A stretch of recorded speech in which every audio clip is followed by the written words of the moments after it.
Trent Alexander-Arnold a annoncé officiellement son départ de Liverpool et on va voir tout ça dans cette vidéo. Salut à tous, c'est gars, c'est Azial. Aujourd'hui on se retrouve pour une nouvelle vidéo. On va parler de Trent Alexander-Arnold, de son départ de Liverpool qui est désormais officiel. On va parler de l'annonce, de la réaction aussi des supporters, comme on peut le voir là sur la miniature.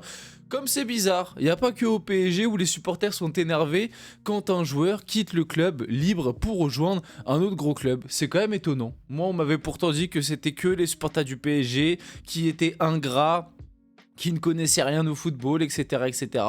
Bref, je trouve ça assez drôle, encore une fois, la manière dont on traite cette information quand c'est les supporters d'autres clubs par rapport à quand c'est les supporters du PSG. Mais bref, on va parler du coup de son départ, de la façon dont il l'a fait, de ce que c'est une bonne chose, du rapport avec Liverpool, du coup, comment ça va se passer la fin de saison. Et puis, on va aussi parler de l'arrivée au Real Madrid, parce que oui, même si ça n'a pas encore été annoncé officiellement, il y a eu le Here We Go de Fabrizio Romano, il a annoncé officiellement qu'il quittait Liverpool. Je vois pas où est-ce qu'il pourrait aller, sachant que les rumeurs Real Madrid sont présentes depuis un long moment. Donc on va parler de tout ça dans cette vidéo. Je vais donner aussi un peu mon avis sur est-ce que je pense qu'Alexander-Arnold est une bonne prise pour le Real Madrid, et comme je l'ai vu passer sur les réseaux, etc. Comme tout le monde est unanime pour dire que c'est un super recrutement, et ben moi je vais essayer de prendre un peu quand même le côté négatif. Et moi je vous dis que dans l'effectif du Real Madrid actuel, je suis pas si sûr que le profil d'Alexander-Arnold soit forcément un très beau recrutement. Vous allez voir, je vais essayer de développer, et vous avez le droit de pas être d'accord avec moi parce que je vais quand même faire un petit disclaimer, je l'ai bien précisé, Alexander-Arnold fait partie des meilleurs latéraux au monde, même si peut-être un peu moins globalement sur les dernières années, il est quand même dans un, on va dire, dans un top 5 je pense, s'il a un bon niveau, tu vois, mais c'est plus par le profil qu'il a en fait, c'est pas le joueur Alexander-Arnold où je dis oui il a pas le niveau réel, etc. C'est vraiment le profil de latéral. Est-ce que c'est réellement le profil de latéral dont a besoin le Real Madrid? J'en ai pas la certitude, en tout cas j'en ai pas la certitude avec ce que je vois du Real Madrid sur les dernières saisons. Après ça peut peut-être changer l'année prochaine en fonction de qui arrivera comme entraîneur. Bref, je vais développer. Donc avant que la vidéo commence, n'hésitez pas à liker, commenter, partager, vous abonner, ça fait toujours plaisir, ça aide pour le développement de la chaîne, et nous on va pouvoir y aller dès maintenant et parler un petit peu de tout ça. Voilà, c'est quand même une grosse actualité, ça fait peut-être pas énormément de bruit parce que c'est pas un joueur français, ça se passe pas dans le championnat de France, mais bon, quand même, je pense que du côté de l'Angleterre, c'est une actu qui fait énormément parler. Donc, officiel, Trent Alexander-Arnold annonce son départ de Liverpool cet été. Donc, pour parler un petit peu de la façon dont ça a été fait, format qui ressemble énormément à ce qu'a fait Mbappé l'année dernière, est-ce que ce genre de format est une consigne du Real Madrid? Moi, je commence vraiment à me poser la question. Parce que moi, j'aime pas trop ce style de format. Je trouve que ça fait pas très naturel. Ça fait très scripté, robotisé. Encore que, je trouve quand même que la vidéo d'Alexander-Arnold fait un peu plus... en tout cas, rend un peu plus naturel, parce que dans sa vidéo, il y a des passages de lui, enfant, avec le maillot de Liverpool. Tu sais, en gros, il y a des images d'avant. Tu vois, même des images ou pendant les saisons avec Liverpool. Donc, ça fait peut-être un peu plus petite vidéo de départ, là où Mbappé, il n'y avait rien, c'était juste lui devant la caméra qui parle pendant 1 minute avec un texte qui puait le texte répété, quoi. Ça paraissait même pas naturel. Là aussi, hein, moi je trouve que ça fait pas hyper naturel, mais le côté où tu vois des images, tu vois, où tu vois qu'il y a un peu de travail, il y a des images, comme je l'ai dit, de lui petit avec le maillot de Liverpool quand il était à l'académie, après de son passage, voilà. Et ça fait déjà peut-être un tout petit peu plus naturel, ou en tout cas la vidéo fait un peu plus pro que peut-être celle d'Mbappé où tu as l'impression qu'il l'a tourné un peu à la va-vite.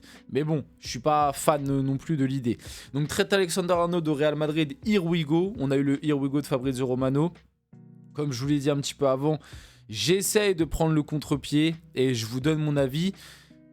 De ce que je connais du Real et de ce que je vois sur le Real par rapport au Real cette saison et à l'effectif du Real Madrid, je ne suis vraiment pas sûr que la prise d'Alexander-Arnold soit une bonne chose, notamment par rapport à la Ligue des Champions. Encore une fois, je le dis, je le répète, et c'est ce que je disais déjà l'été dernier. Bon, au final, je me suis un peu trompé parce que le Real s'est fait surprendre par un Barça qui cette année est très très fort pour la Liga, mais un Alexander-Arnold en Liga, bien évidemment que c'est une recrue exceptionnelle, que ça va apporter un plus au Real Madrid, parce que en Liga, la plupart du temps, quand même, tu es dominateur, tu as un peu plus le ballon, même si tu n'as pas un gros taux de possession, tu as quand même un peu plus le ballon que tes adversaires. Tu vas jouer à des moments des blocs un peu plus bas, donc ce qui va laisser le champ libre à Alexander-Arnold de monter. Donc bien évidemment, qu'en championnat, je m'en fais pas.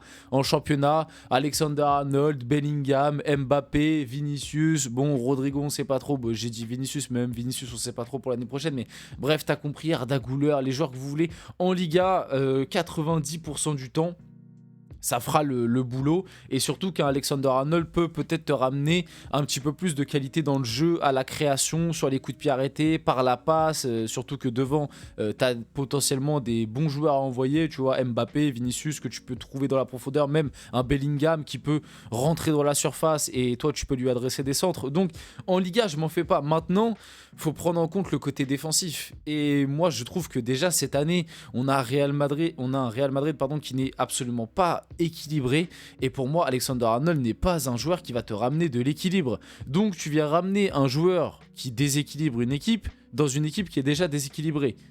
Au bout d'un moment, il va falloir trouver un semblant d'équilibre dans cette équipe. Donc encore une fois, ce que je dis là, ça se base vraiment sur le Real de cette année. Le Real de l'année prochaine sera peut-être foncièrement différent. On va attendre de voir ce que fait sûrement Xabi Alonso qui va arriver. Peut-être que si Xabi Alonso arrive à adapter un truc, notamment s'il repart sur le système qu'il avait à Leverkusen avec une défense à 3 et du coup Alexander-Arnold piston, là oui, peut-être que je me ferai un peu moins de soucis. Encore que ça dépendra de qui tu mets dans les 3 centraux, comment tourne l'équipe, est-ce que le jeu est bien réparti, comment se déplacent les joueurs. Bref, il y aura plein de choses à analyser et à voir pour le Real de l'année prochaine. De toute façon, je pense que ça va être l'une des attractions de la saison encore une fois, parce qu'il va y avoir un petit renouveau, rien que tactique et au niveau du coach, et du coup avec l'arrivée d'Alexander-Arnold l'année prochaine.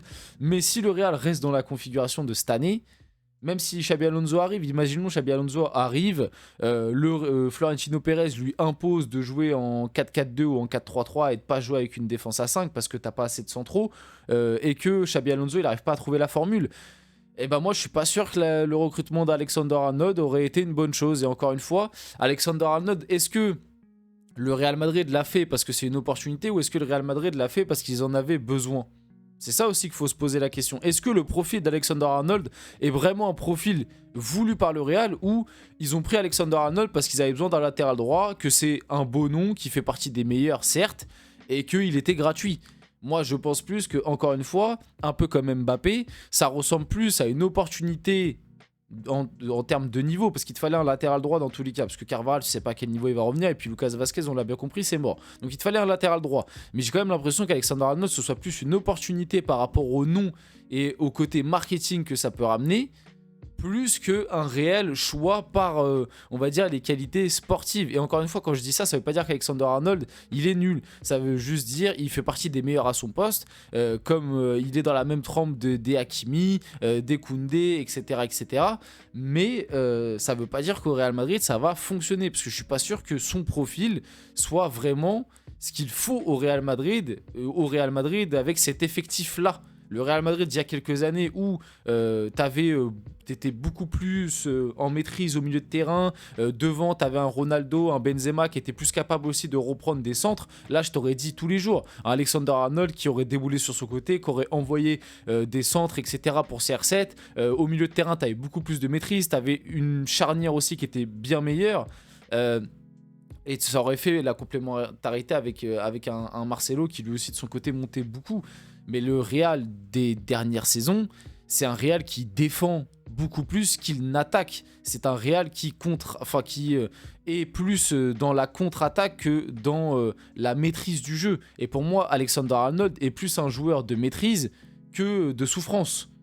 Tu vois ce que je veux dire? Et justement, je trouve que dans l'effectif du Real, tu commences à avoir trop de joueurs de maîtrise alors que tu n'as pas la maîtrise. Ou alors trop de joueurs de déséquilibre alors que ton effectif n'est pas équilibré.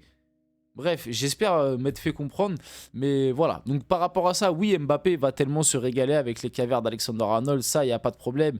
Quand le Real aura le ballon en Liga, je pense qu'Alexander-Arnold enverra quelques petits caviars sympas. Mais en Ligue des Champions, j'ai plus de doutes. Et dans les gros matchs, en fait, même les gros matchs de Liga face au Barça, j'ai plus de doutes. Des supporters de Liverpool n'ont pas digéré Le départ de Trent Alexander-Arnold, un supporter des Reds, s'est senti tellement trahi qu'il a brûlé son maillot, le nom du joueur figuré. Bah moi ça me choque pas, hein. L'année dernière on nous expliquait qu'avec Mbappé ce qu'on faisait c'était pas normal, alors que moi je trouvais ça tout à fait normal. Et encore, Alexander-Arnold, là où c'est quand même un petit peu différent, c'est qu'il est formé au club, donc tu peux avoir cette petite cicatrice, mais techniquement du coup il a coûté 0 € au club, là où Mbappé il avait coûté 180 millions, et Alexander-Arnold il a quand même gagné 2 PL et une Ligue des Champions, là où Mbappé... Bah voilà, il a gagné la Ligue 1 et la Coupe de France, mais comme tous les autres joueurs du PSG l'ont fait, il a rien fait de plus. Donc par rapport à ça, en plus, c'est un peu différent. Et pour finir la vidéo, ce qu'a déclaré Alexander-Arnold, je prends cette décision pour changer d'environnement et me challenger. Je pense que j'avais besoin de le faire à ce stade de ma carrière. On finit la vidéo là-dessus. J'espère que cette vidéo vous a plu. Si c'est le cas, n'hésitez pas à liker, commenter, partager et vous abonner les gars. C'était Azial. On se retrouve très rapidement pour une prochaine vidéo.